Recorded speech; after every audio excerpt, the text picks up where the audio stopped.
اخفائے زینت سے مستثنی متعلقین۔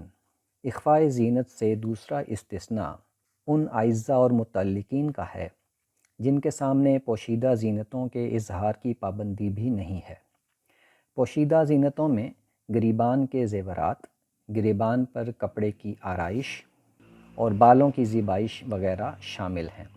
جن متعلقین کے سامنے پوشیدہ زینتوں کے اظہار کی اجازت ہے وہ یہ ہیں: نمبر 1 شوہر، نمبر 2 باپ، نمبر 3 شوہروں کے باپ۔ اپنے اور شوہر کے باپ کے لیے اصل میں لفظ آبا استعمال ہوا ہے۔ اس کے مفہوم میں صرف باپ ہی نہیں بلکہ اجداد اور اعمام سب شامل ہیں۔ لہٰذا ایک عورت اپنے ددھیال اور ننھیال اور اپنے شوہر کے ددھیال اور ننھیال کے ان سب بزرگوں کے سامنے زینت کی چیزیں اسی طرح ظاہر کر سکتی ہے جس طرح وہ اپنے والد اور خسر فادر ان لا کے سامنے کر سکتی ہے۔ نمبر 4 بیٹے، نمبر 5 شوہروں کے بیٹے، نمبر 6 بھائی، نمبر 7 بھائیوں کے بیٹے، نمبر 8 بہنوں کے بیٹے۔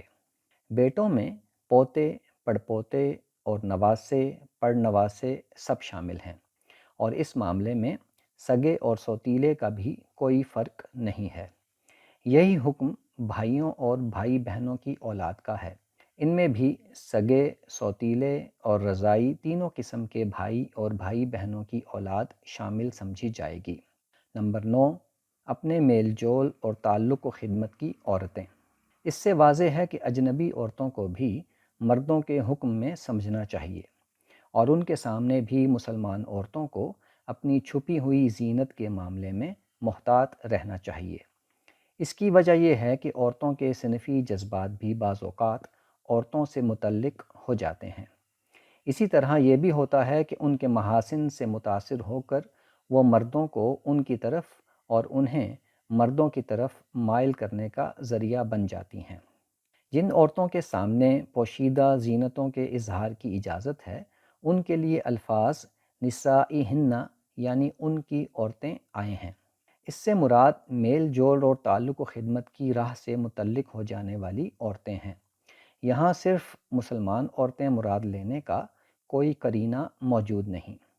مسلمان عورت اجنبی ہو تو وہ نسائہن کی مصداق نہیں ہے۔ اخفائے زینت کے باب میں اس سے ویسی ہی احتیاط کی جائے گی جیسی نامحرم مردوں سے کی جاتی ہے۔ اس کے برعکس غیر مسلم عورت اگر تعلق اور جان پہچان والی ہو تو وہ نسائہن کے مصداق میں شامل ہے۔ اس کے سامنے پوشیدہ زینتوں کا اظہار کیا جا سکتا ہے۔ نمبر 10 غلام۔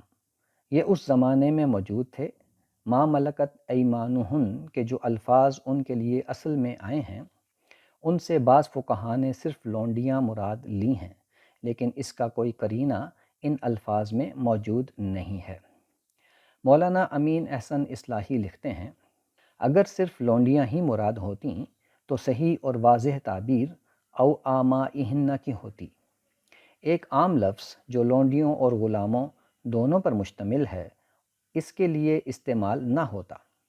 پھر یہاں اس سے پہلے نسائہن کا لفظ آ چکا ہے جو ان تمام عورتوں پر، جیسا کہ واضح ہو چکا ہے، مشتمل ہے جو میل جول اور خدمت کی نوعیت کی وابستگی رکھتی ہیں۔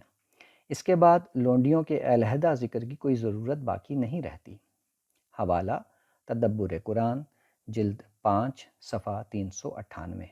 نمبر 11 وہ لوگ جو گھر والوں کی سرپرستی میں رہتے ہوں اور زیر دستی کے باعث یا کسی اور وجہ سے انہیں عورتوں کی طرف رغبت نہ ہو سکتی ہو، اس کے لیے ان کا نامرد یا مخبوط الحواس ہونا ضروری نہیں۔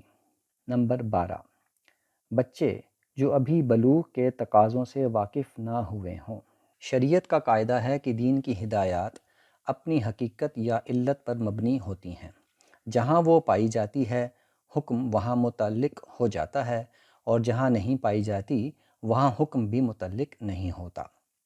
زیب و زینت کے اخفاء کے حکم کی حقیقت یا علت ان سے پیدا ہونے والی غیر معمولی کشش کو حد اعتدال میں رکھنا ہے تاکہ جنس مخالف کو دعوت نگاہ نہ ملے اور گناہ کے لیے خصوصی میلان پیدا نہ ہو۔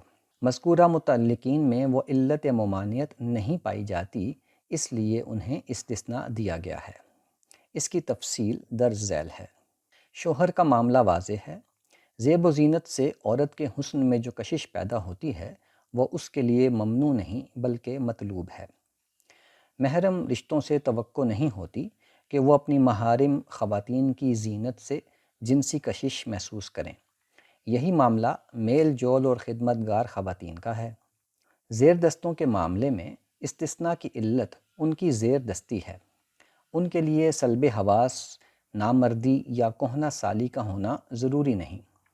زیر دستی اور اپنی ضروریات کے لیے دوسروں پر انحصار خود ایک کافی وجہ ہے کہ ایسا شخص اپنے کفیل گھرانے کی خواتین سے متعلق اپنے اندر جنسی کشش یا میلان نہیں پاتا۔ اس میں ایسا میلان پیدا ہو جائے تو اس کے اظہار کی جرت نہیں کر سکتا۔ البتہ زیر دستی کے باوجود اس میں یہ میلان ظاہر ہو تو اسے بھی استثناء نہیں ملے گا، کیونکہ جس علت کی بنا پر یہ استثناء دیا گیا تھا وہ اس صورت میں نہیں پائی جاتی۔ غلاموں میں زیر دستی کا عنصر بہت نمایاں ہے، اسی بنا پر انہیں بھی استثناء حاصل ہے۔ نابالغ بچوں میں جنس مخالف کے لیے جنسی کشش کا داعیہ موجود نہیں ہوتا، اس لیے انہیں بھی استثناء دیا گیا ہے۔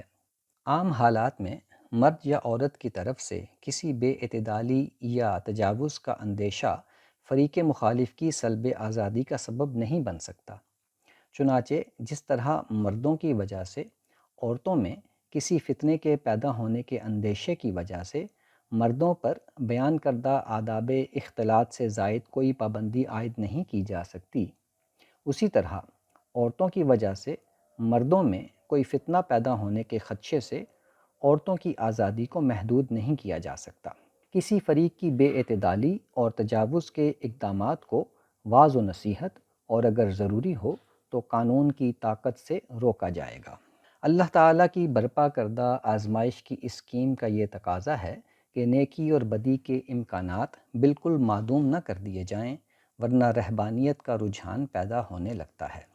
آداب کی رعایت کے ساتھ تزکیے کی تربیت کے لیے بھی ضروری ہے کہ مرد و زن کے اختلاط کی صورت میں آزمائش کا ایک میدان میسر رہے، نیز اسی سے سماجی روابط پیدا ہوتے اور انہیں حد اعتدال میں رکھنے کی تربیت حاصل ہوتی ہے۔